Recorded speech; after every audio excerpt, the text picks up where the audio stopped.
15 million. 15 million is the number of Filipinos, or at least a conservative estimate, of how many Filipinos tonight will not have access to electricity and coincidentally will be plunged into darkness. Millions of adults and children will be put in a situation where they cannot be productive. Older people will not be able to work anymore, and thus not be able to improve their standard of living through augmented income. Millions of kids will not be able to study properly because of the fact that there is no light and they can't see what's in front of them. Their only alternative is to use kerosene lamps. Kerosene lamps and candles, which can cost these families up to 30% of their disposable income. Money that could have been used for food, money that could have been used for healthcare, for education, for transportation, for investment. Basically, because these people don't have access to electricity. These people have a hard time improving their stature in life and their means of improving their welfare. This problem isn't only found in the Philippines. Oh, wait, I didn't press my presentation. This problem isn't only found in the Philippines. This problem is something that we see all over as well. Over the world, more than 1 billion people face the same problem of no access to electricity, no access to lights. So, here's the thing. I just wanted to ask a question. Is it reasonable to think, or is it beyond reason for us, people who are young, to think that we can do something about these big problems? Is it reasonable to think that we can change the world? And I think this is an important question to ask, because for each and every one of us over here, whenever we think that we can do something good for the world, whenever we have an idea that we think can change lives, the first thing that we think about is, will it really put a dent in the bigger picture of things? Will it really improve the lives of everyone, and will it really achieve our goals? And the thing is, most of us come to the conclusion that it won't. We're not going to solve world hunger. We're not going to improve the lives of everyone on this earth. And when you think about the struggles and the hassle that these things will put on you, we usually say, I'm not going to do it anymore. And for most of my life, as a kid, in this picture over here, I was 4 years old. I was a really cute baby. I'm not sure if you're laughing sarcastically or if you're agreeing with me, but here's the thing. Like, for most of my life, I thought that being a kid meant just being a kid. Meant that there was a cap or a limit to how much I could really do for the world. I thought that my only responsibility was to study, get high grades, and maybe win some, parole-making competition in school or something.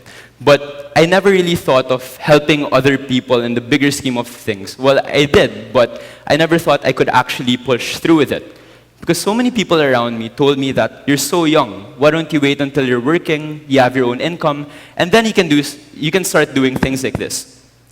And this is what I thought for the longest time. The problem that I saw was that a lot of people didn't believe in the youth, and the main idea was we couldn't do anything.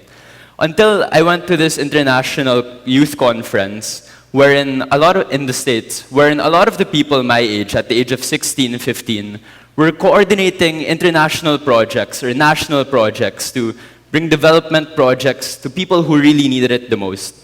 I met these two people over here, Ben and Sierra, who would grow to become really good friends of mine.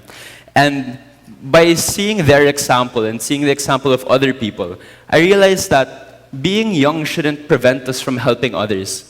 And at this point, we started talking, and we came to the conclusion that when we'd go home, we'd look for a way to change the world together. So this is what I want to talk to you about today. I want to tell you about the story of how we built our organization in 1 Million Lights. But more importantly, I want to talk about the decision-making process, or my philosophy of how to decide whether to act on our ideas. And the conclusion I want to bring you to later is that it's not necessarily about how many people you end up helping at the end or the impact that you project to have, but rather it's more internal. And our decision to help others and our decision to act on our ideas, for me, is really just a matter of whether we have a love for that idea or a passion, whether we're willing to sacrifice or willing to sweat for it, And the third one, and most important for me, is being able to find gratitude in every aspect and every opportunity that your project would bring, no matter how stressful it may become. Now, after researching for a few months, we came up with this organization. We found it in the States, actually. It's called 1 Million Lights. And they had this simple idea that changing kerosene lamps, such as this picture over here, would clean, safe, and affordable solar-powered lights, such as the one over here right now, could actually make a really big difference in the lives of other people. Like this here.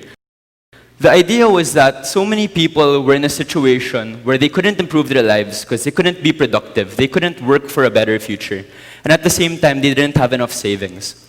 And the organization believed that by replacing their kerosene lamps with solar-powered lights, we'd be able to change their situation for the better and give them the tools they needed to progress. And with that, we founded an organization in the Philippines in partnership with them called 1 Million Lights Philippines. And we had a very simple goal at the start. It was to light up the homes of 200 people on the island of Catanduanes over here, in this picture. In this map over here. Now, before we knew anything, before we knew how to fundraise, how to talk to people, we already told our local partner that please tell them that in 7 months' time, we'll be able to light up all their homes with solar-powered lights. And we named all their benefits afterwards.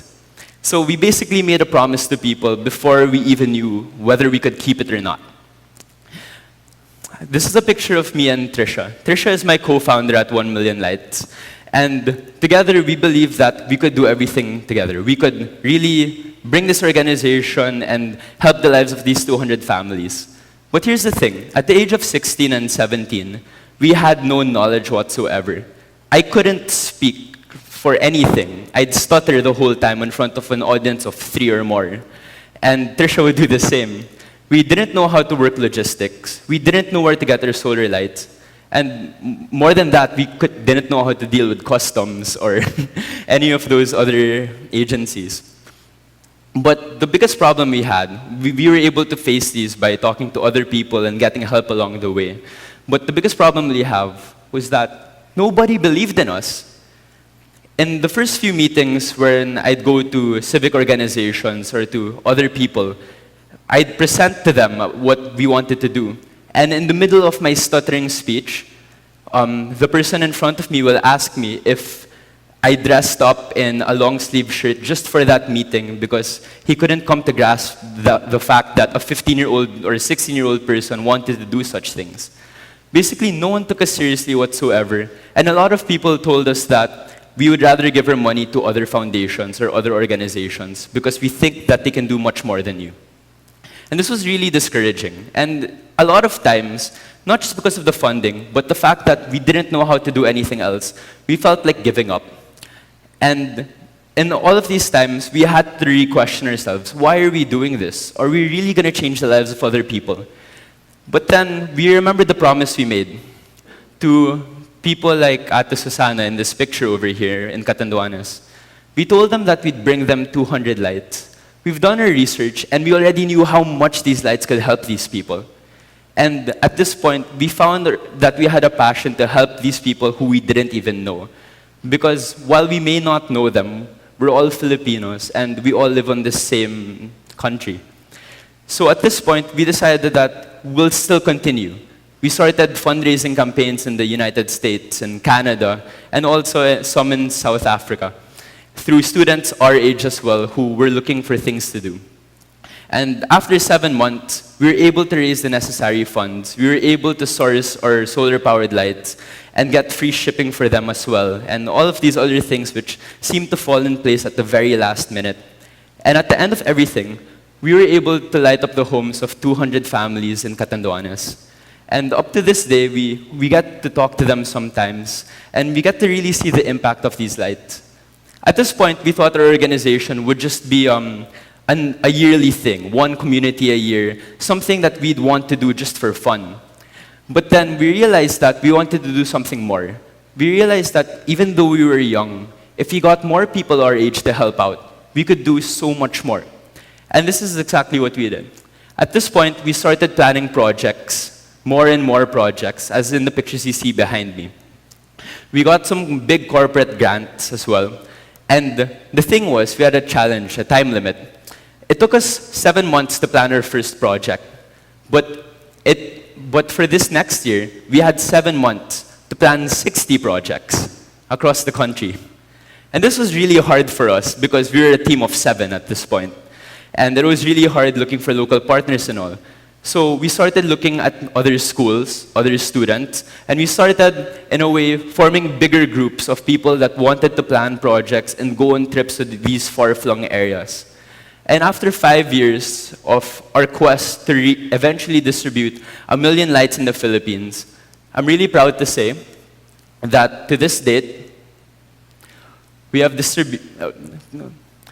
it skipped the slide, but to this date, we have 987,015 lights, hold on, to go before we reach our goal of 1 million.